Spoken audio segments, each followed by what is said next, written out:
लखनऊ के अलीगंज में एक कोचिंग सेंटर में आग लग जाती है और 18 बच्चे मारे जाते हैं। जी हाँ, 18 बच्चे मारे जाते हैं। ये जो आग आप पीछे देख रहे हैं, धू धू करके जल रही है आग। क्या इन बच्चों की जान की कोई कीमत नहीं है? क्योंकि सत्ताधारियों की कोई जवाबदेही नहीं है। दिल्ली में आग लगती है, कई विदेशी सैलानी मारे जाते हैं, कोई फायर एग्जिट कुछ भी नहीं है। पुलिस के साथ मिली भगत करते हुए प्रशासन ऐसे स्तंभ खड़े करती है, ऐसे होटल्स, ऐसे कोचिंग सेंटर खड़े करती है जिसमें आग लग जाती है और लोग मारे जाते हैं। आप देखिएगा, आग ऊपर धू धू करके जल रही है और एक छात्र ऊपर से कूदता है। यह तस्वीर बहुत ही दर्दनाक है, लेकिन वहाँ पर कोई फायर एग्जिट क्यों नहीं था? तो क्या आप जानते हैं पुलिस ने और फायर कर्मियों को कैसे बचाया? पीछे देखिए दोस्तों, यहाँ पर एक छेद बनाया गया दीवार में।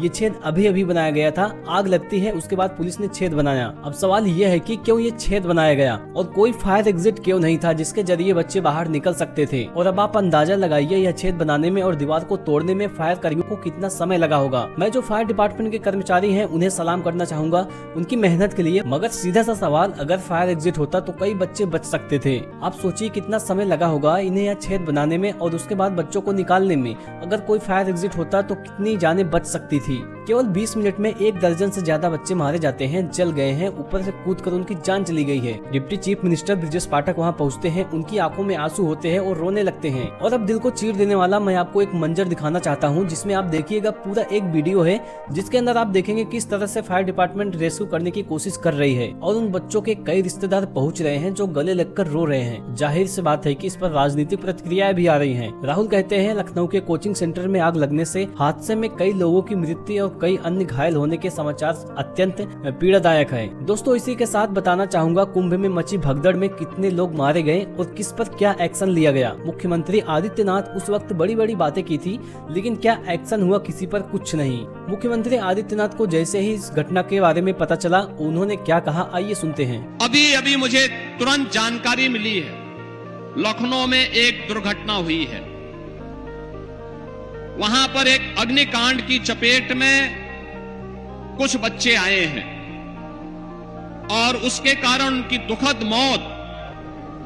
प्रशासन वहां पे राहत कार्यों में लगा हुआ है, लेकिन उस दुखद घटना के कारण मुझे तत्काल वापस लखनऊ जाना पड़ रहा है। मैं उन सभी परिजनों के प्रति जिन्होंने अपने परिवार के उन नौजवानों को खोया है, उनके प्रति मैं अपनी संवेदना व्यक्त करता हूं। उन पूरे परिवारजनों के प्रति और इस पूरे मामले के लिए मैंने उत्तर प्रदेश के पुलिस महानिदेशक और अपर मुख्य सचिव गृह को भी कहा है कि वे स्वयं मौके पे जाकर के इसकी रिपोर्ट प्रस्तुत करें। मैं स्वयं भी वहां के लिए।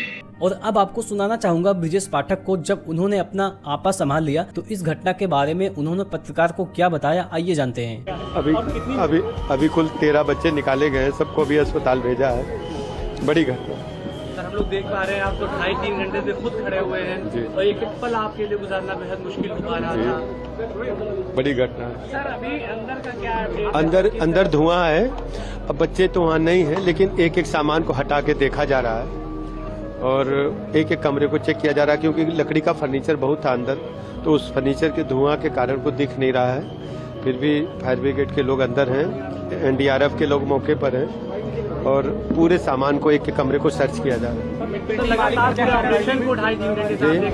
क्या घटनाक्रम कैसे हुआ? घटनाक्रम बताया जाता है कि अचानक आग भड़की और ये एनिमेशन सेंटर था। बच्चे यहाँ पर जो कार्टून बनाना सीखते थे, उसको करके काम करते थे और उसमें अचानक घटना कैसी, इसकी कोई जानकारी अभी नहीं मिली मुझे, लेकिन आग भड़की तो बच्चे एक तरफ भागे पीछे की तरफ और वहीं देखो, बच्चे परीक्षा देने जाते हैं, पेपर लीक हो जाता है। बच्चों की जान की क्या कोई कीमत नहीं है? यहाँ तक कि पेपर के बीच किसी कांग्रेस के नेता की रैली की वजह से वो लेट पहुँचते हैं, उनका पेपर मिस हो जाता है। बच्चे एग्जाम देने जाते हैं तो उन्हें बताया जाता है कि तुम्हारा सेंटर है ही नहीं यहाँ पर। फिर उनके माँ बाप पूरी जोर लगाकर कोशिश करते हैं, उनके सेंटर तक ले जाते हैं और फिर वहाँ भी उन्हें घुसने नहीं दिया जाता है। खैर, इस पर आपका क्या कहना है? अपनी राय कमेंट में जरूर बताना और चैनल को सब्सक्राइब, वीडियो को लाइक जरूर कर लेना।